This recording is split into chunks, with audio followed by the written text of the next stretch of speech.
Saudações. Vou falar aqui, ainda continuando com o assunto da Umbanda, que foi um assunto intrigante, porque embora criança eu já tinha muita espiritualidade, meus 10, 11 anos, época que a minha mãe ia à Umbanda e chegou a participar ativamente de muitas coisas. Então eu sentia muita falta da minha mãe quando ela saía, porque eu era uma criança muito assediada, infelizmente, passei esses perigos obscenos, sexuais, por parte de vizinhos, por parte de parente, meu irmão, por parte de pessoas mesmo. Eu era ameaçada, até os capinadores, aqueles que faziam poda nos vizinhos, eles quase me puxam um dia pro meio do pequeno jardim que a vizinha tinha, com altas árvores, coqueiros, sei lá, palmas, coisas assim também. Enfim, eu sentia muita falta da minha mãe quando ela saía. E um dia eu fiquei muito aflita que ela estava demorando muito. E em uma dessas, vamos dizer assim, preocupações minhas de ela estar demorando, eu acabei tendo a visão dela dentro do terreiro de Umbanda, cozinhando. E com mais 3 ou 4 mulheres por perto, todas rindo muito, falando e rindo. Então, era assim, às vezes a minha mãe chegava com uma sensação alegre, outras vezes muito triste, ao ponto de chorar. Aí eu dizia, que lugar é esse? Que minha mãe vai, sabe que ela não pode ficar assim, né? Ela não pode viver assim, as pessoas estão desdenhando dela.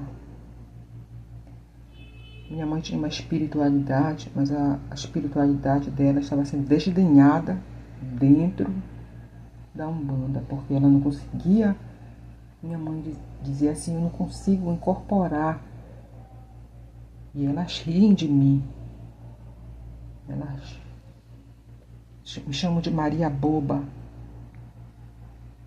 Eu disse, como é que pode? A minha mãe não sabe que ela não sabia como ela estava dominando aquilo dali e pensava que estava sendo dominada.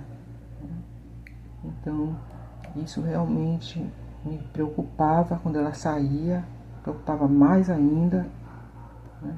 Além do mais, porque as mulheres desdenhavam. A minha mãe ainda dava os recados sim para casa, porque às vezes batiam na porta e eram eles chamando a mamãe para fazer feijão. Vai fazer feijão para nós.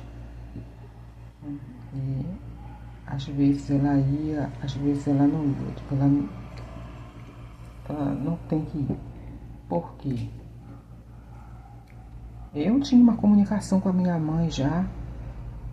E eu não queria nem saber se ela estivesse lá, o que estivesse fazendo. Eu ficava chamando, mãe, vem pra casa, mãe, vem. Até que ela chegar. Eu tinha isso comigo. Ela sabia.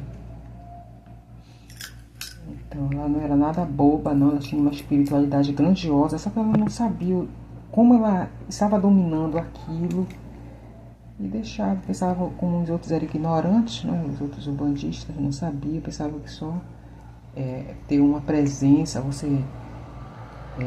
presença espiritual e você saber captar as coisas e falar por ali sem necessariamente precisar ser uma pessoa que incorpore, né? Como existe corporações, não só na Umbanda, existe no espiritismo também.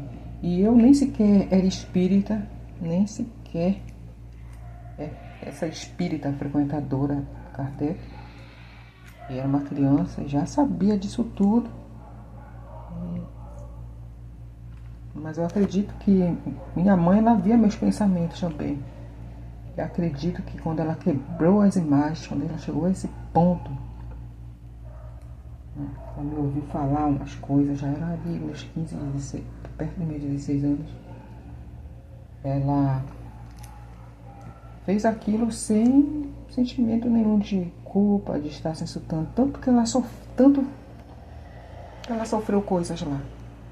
Dizer, como que pode, você vai para um lugar para se sentir bem, alegre, você ainda traz a carga de lá, triste, da tristeza, de coisas ruins. Que agrupamento é esse que faz isso? Por uma pessoa que eles estão vendo ali como vive a vida.